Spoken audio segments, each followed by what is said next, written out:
Hello everyone, welcome back to my channel. I hope that wherever you are, you're doing well and you're staying safe. Today I have some good news to share with you. Next week, I'm going to be in Washington, D.C.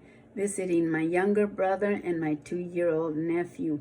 God blessed me with the opportunity to find airplane tickets for $49 each way. Now those kind of plane tickets, fares don't come around very often, but when they do, I like to take advantage of it and go out to see them. So for less than $100 round trip, I'm going to be able to go fly out to Washington, D.C., spend 5 days with them, and I am going to be so happy because I love them very much. I will be back October the 30th, the day before Halloween. And today I want to talk to you about a subject that I've been wanting to discuss with you for a while, but I wasn't ready to. And God has been kind of pricking my heart, telling me, I want you to talk about this.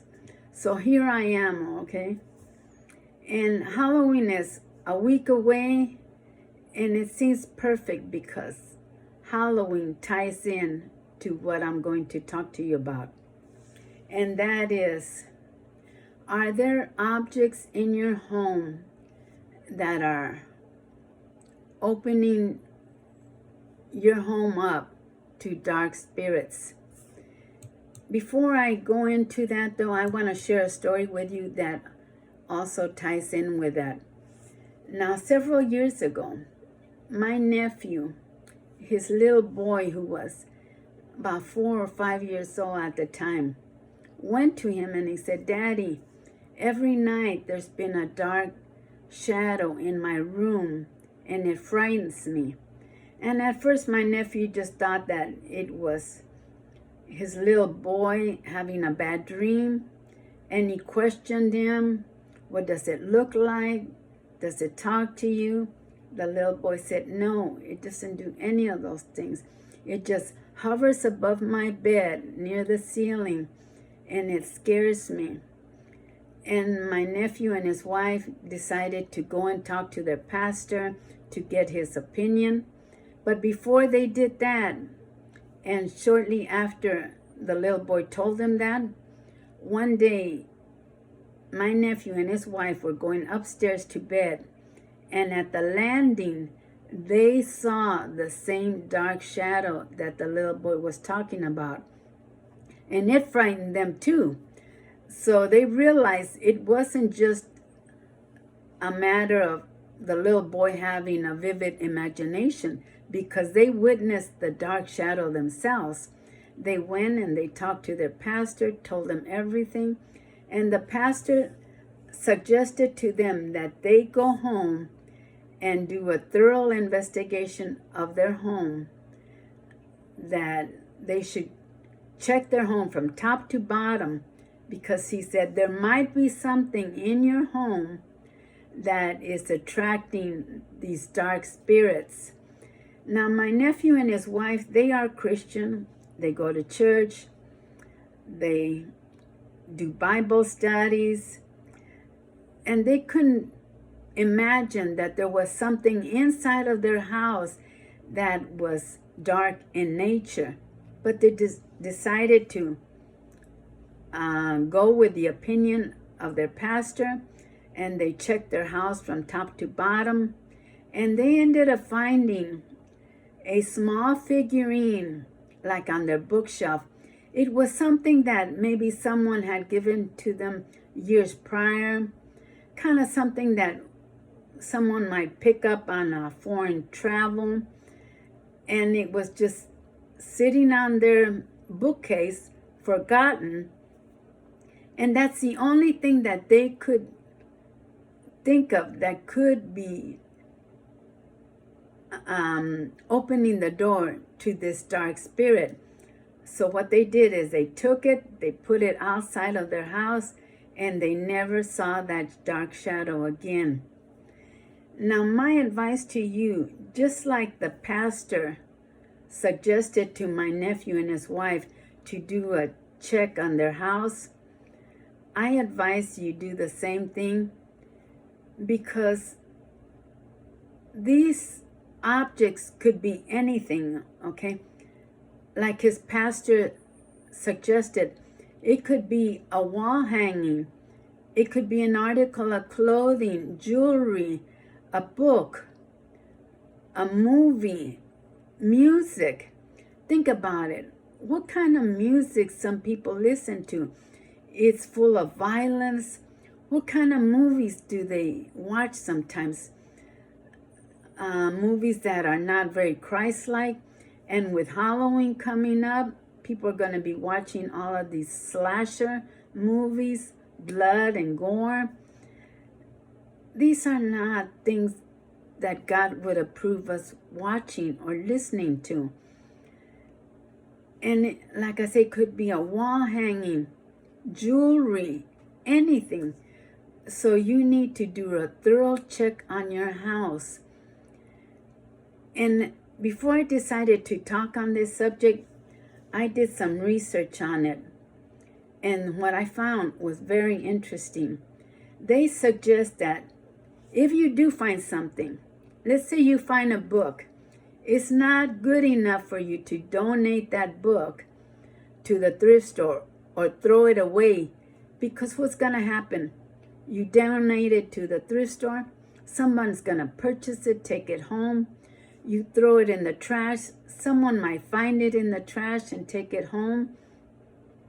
What you want to do is, this is what they advise.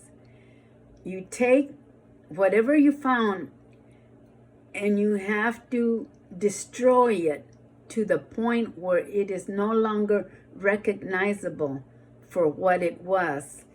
If it's an article of clothing, burn it. Music, movies, burn them. If it's a wall hanging, picture frame, painting, drawing, take it down off your wall, shred it to pieces, or just burn it. If it's jewelry, if it's made out of gold, there's a way to melt the gold down. If it's an art, if it's a different kind of metal, you can crush it. But you have to make sure, like I said, that you destroy it to the point where it's no longer going to be recognizable. And, you know, you might think, oh, there's nothing like that hanging on my wall, or I don't wear any clothes like that. But you never know until you go through your whole house and look at it top to bottom. I knew an elderly woman who used to love serpents. That was her thing. And she owned a bracelet that used to coil up her arm, and the eyes had red rhinestones in it. And she loved that piece of jewelry. And she even had a ring in the shape of a serpent. And one day I talked to her and I said, you do know that the serpent in the Bible represents Satan?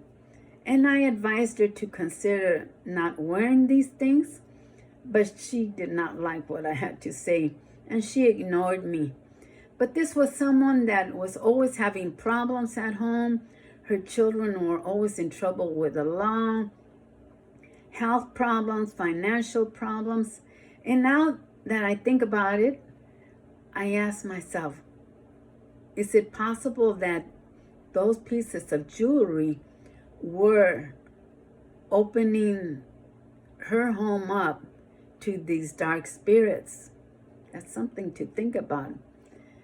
And going back to clothing, for example, you've seen people walking around with nasty comments written on their t-shirts. This is not Christ-like, okay? So look at your house from top to bottom and do a thorough check. And if you find anything, like I said, don't just toss it. Don't just give it away. Destroy it completely, okay? because you do not want anything in your house that could potentially open the door to dark spirits coming in and invading your home. I just hope this gives you something to think about, okay? And Halloween, like I said, is just around the corner. It's actually a week away. And what are people doing? Decorating the inside of their houses with skeletons, witches, their lawns decorated with the same kind of things. You're going to see the children going around in costumes. I've seen this. Children walking around dressed as devils with the little horns, and sometimes they even come with a pitchfork, or they're dressed as a demon with fake blood all over themselves. This is not of Christ, okay? Why a parent would allow their children to dress in something like that? I do not celebrate Halloween. I celebrate Harvest Fest. And on Halloween day, I turn off my lights, I go into my bedroom and read my inspirational books, and they don't even come to my door because I don't want them getting anywhere near me or my house, okay? So think about what I said and maybe consider doing a check on your house, okay? And like I said, it can be anything, all right? Okay, sweetie, I hope this gave you something to think about. And I want to thank all of you for stopping by and visiting with me and watching my videos. And if you haven't subscribed to my channel, please consider doing so and hit that little bell that tells you when I post something new, okay? And don't ever forget that God loves you very, very much.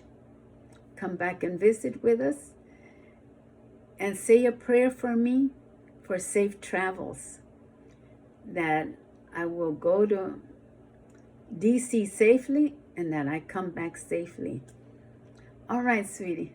Bye-bye. Have a blessed day and come back, okay?